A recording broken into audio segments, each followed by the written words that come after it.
$738.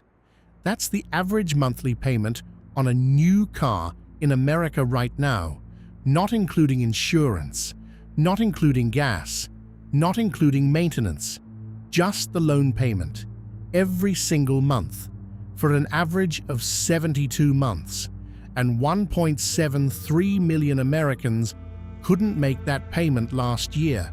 Their cars were repossessed, taken in the night, gone before they woke up.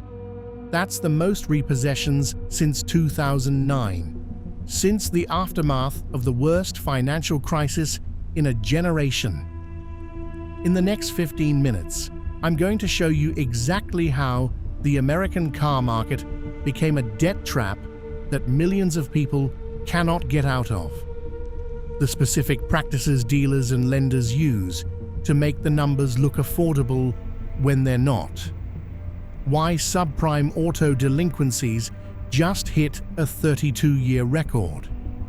And the 3 things you need to know before you sign anything at a dealership. But before we get to the dealership, you need to understand how we got here. Because what's happening to the American car market right now didn't happen by accident.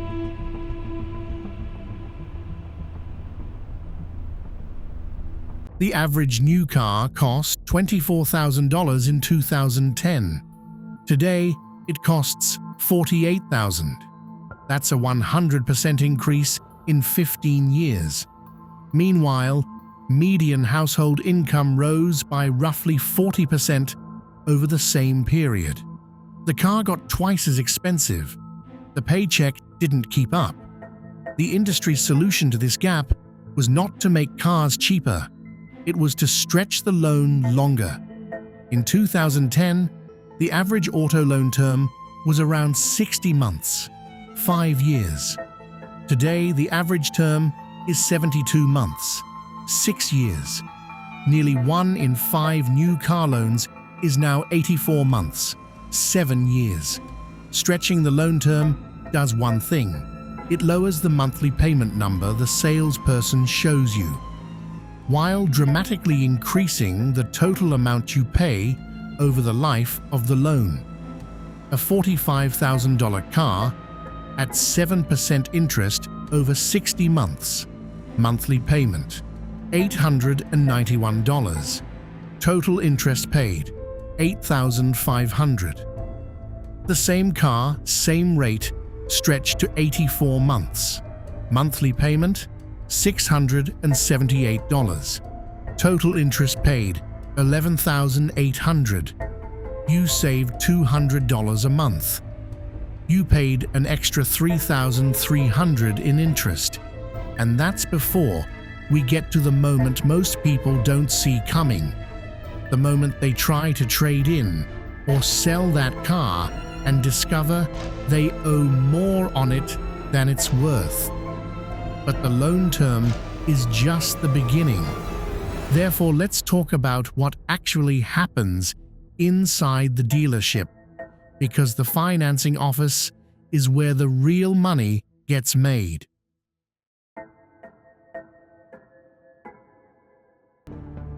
The sticker price is not where dealerships make money. It's where the negotiation starts. The finance office, the back room you sit in after you've shaken hands on a car, is where the real profit is extracted. Here is what a dealership finance manager is trained to do in that room. First, anchor you to a monthly payment, not a total price, a monthly payment. Once you've agreed to pay around $600 a month, they can adjust the loan term, the interest rate, and the add-ons to hit that number while maximizing total profit. Second, sell add-ons, gap insurance, extended warranties, paint protection, credit life insurance, rust proofing, each one rolled into the loan, each one adding to the total amount financed, each one generating significant profit for the dealership and the lender.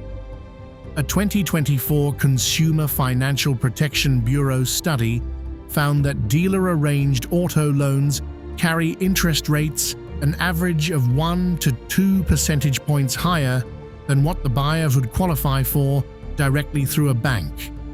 That markup, which the CFPB calls dealer reserve, goes directly to the dealership, not to the lender, to the dealer, a hidden commission on your interest rate that is not disclosed on the paperwork.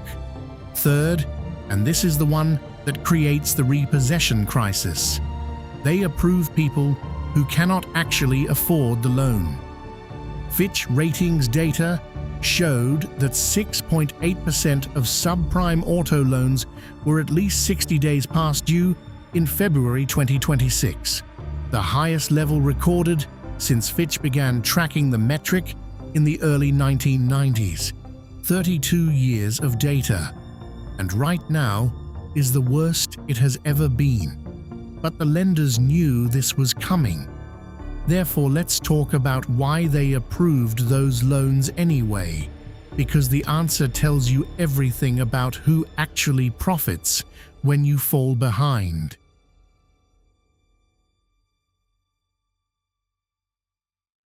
Auto lenders don't just make money when you pay. They also make money when you don't. Here's how the system works. When an auto lender issues a subprime loan, a loan to someone with a credit score below 620, they charge a significantly higher interest rate to compensate for the higher risk of default. A prime borrower might get an auto loan at 6%. A subprime borrower might pay 12 to 24% on a $30,000 car. That interest is profit for as long as the loan runs. But here's what most people don't understand. The lender doesn't necessarily hold that loan. Most auto loans are bundled together into financial products called auto loan asset-backed securities and sold to investors on Wall Street. The lender collects its origination fee, sells the loan, and removes the default risk from its own books. The investor now holds the risk. The lender has already been paid. This creates a system where the lender has limited incentive to verify whether the borrower can actually afford the loan, because the lender won't be holding it when it defaults. Sound familiar? This is almost exactly the mechanism that created the 2008 mortgage crisis, except instead of houses, it's cars, and the scale is smaller for now. Americans currently owe a record $1.69 trillion in auto debt. When a borrower defaults, the car gets repossessed and auctioned. The lender, or the investor who bought the loan, recovers some of the money. The borrower loses the car, still owes the remaining balance after the auction price, called the deficiency balance, and now has a repossession on their credit report for 7 years. The Consumer Federation of America wrote, "Auto finance is at a breaking point. Dealers and lenders have long engaged in deceptive and predatory practices that jack up prices in order to line their pockets. But not everyone defaults. Most people do everything possible to keep their car because they need it to get to work. Therefore, let's talk about what this crisis is actually doing to the people trapped inside it, and what the numbers show about who gets hurt most."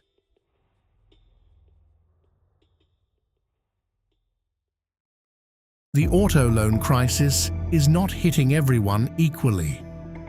The pain is concentrated most heavily among subprime borrowers, those with the least financial cushion to absorb it.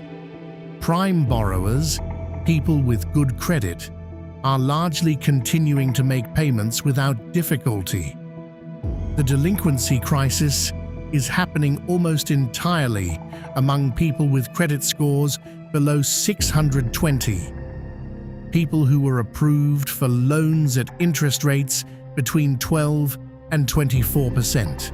People whose monthly payments consume a disproportionate share of their income. When auto loan delinquency rises, it signals households have exhausted other options. They've already fallen behind on credit cards and drawn down savings before missing the car payment. Because here is the brutal reality of the American transportation system. In most of the country, there is no alternative, no subway, no bus, no Uber that's affordable if you need to get to work at 5 in the morning. The car is not a luxury. It is the mechanism by which you earn the money to pay for the car. Losing a car means losing the ability to get to work, which is why people will pay the car payment before almost everything else. Before credit cards, before medical bills, before savings. The lenders know this. They have always known this. 20% of auto loan borrowers are currently spending more than 10% of their income on car debt alone. Not housing, not food, not healthcare, just the car payment. Consumers with household incomes below $50,000 have double the auto delinquency rate of those earning above $50,000. The people who can least afford the loan are the ones paying the highest interest rates to access it. That is not a market failure. That is the market functioning exactly as designed. But this does not mean you are without options. Therefore, let's close with the specific things you can do right now if you are in or approaching this situation, because the industry specifically does not want you to know any of them.